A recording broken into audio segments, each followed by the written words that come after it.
Hi, my name's Elizabeth. I would just like to thank you for taking the time to read through my e-portfolio, summarizing my learning journey at Athabasca University in the MDDE program with the Masters of Education with a focus of distance education. My learning goals originally when I started out were to become a leader in online delivery. I've worked in post-secondary education for almost 12 years, and part of our strategic goal is to increase online delivery. And this is partly fueled by industry needs that a lot of employers want to see that students are able to learn online. So I wanted to be a leader in this new trend. I also wanted to participate in research initiatives. Our college is as a research initiative department, and I would love to be able to participate in it, but felt that I had to freshen up my research skills from my undergrad degree, which was done probably 15, 20 years ago. I wanted to also develop skills in curriculum development by understanding all the pedagogical requirements required for online teaching and learning. I wanted to become knowledgeable in the theory and practice of online learning and be able to apply it to my classes. I also wanted to be able to use the most applicable tools, mainly different, all the technologies, and this is trend changing daily. So if somebody watches this 5 years from now, it might already be outdated. But also to analyze, part of that is analyzing the different technology tools out there and doing a systems analysis of why we are choosing these tools. One of the most important things that I personally learned throughout this journey is the importance of goal setting and perseverance. I've always been a person who knows about SMART goals, but I've never officially written them down or followed a logical order. But so before I started this program, I waited till the time was right, I thought, in my life, where I had the energy, the time, and the funds to pursue this goal.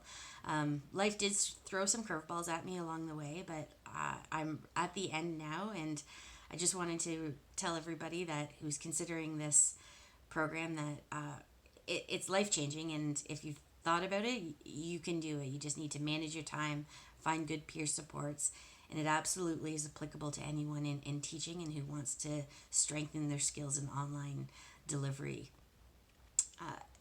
The best thing that I came out of this program with that I will bring back to my practice is the importance of flexibility. And when we are teaching adults, we need to make sure that the delivery is flexible and that education is open.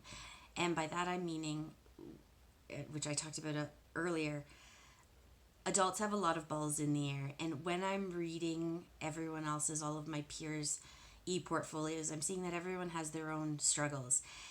And by making education flexible, by making it accessible, that they can access it at a time that's convenient for them, when their jobs are finished or their children have gone to bed and they're done with their household obligations, that is how we are going to foster success.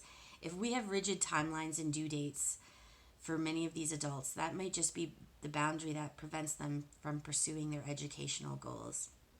So flexibility and accessibility are probably the two biggest things that are always going to be in the back of my head whenever I'm teaching or doing course development.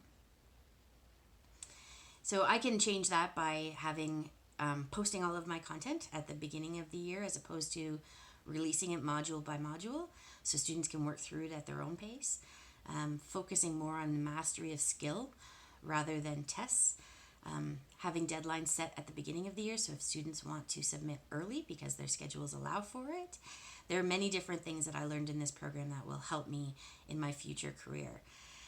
And one of the greatest things about this program is that we're asked to reflect on how does this benefit our personal careers. And the best thing is that every assignment that we do, every discussion that we do, we learn the theory, but then we're asked to apply it and from our past experience. So this is the foundation of experiential learning, right? We need to know what we've done in the past, what our past experience is on, and then we apply it. So we're also asked to find gaps and problems and how do we analyze this, and we share experiences with our peers rather than just the banking process, which is that downward shift of information from teacher to student.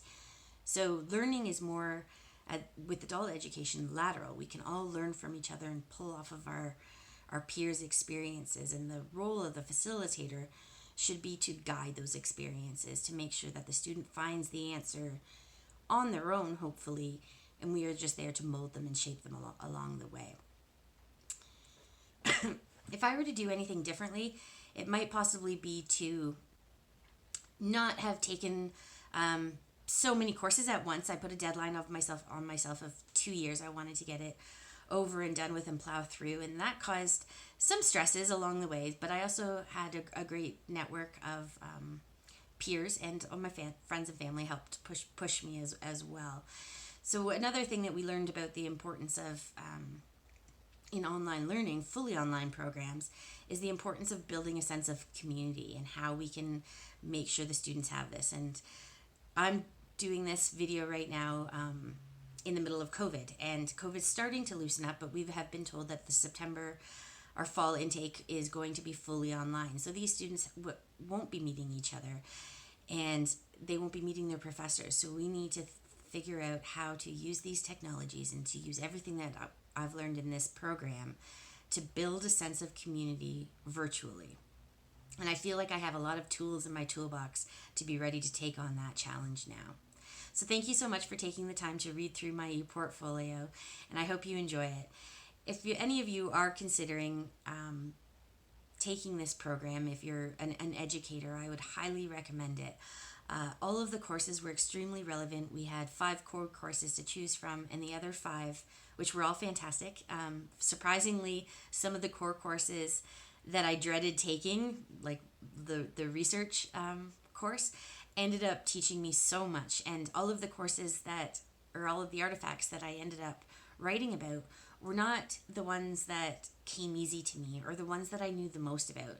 They were the articles that challenged me. They were the articles that had me in tears, probably. They were the ones that, I would read through and I'd be like, I don't get it. What's going on? And kind of hoping that somebody would guide me through it. And they were the biggest challenges to me.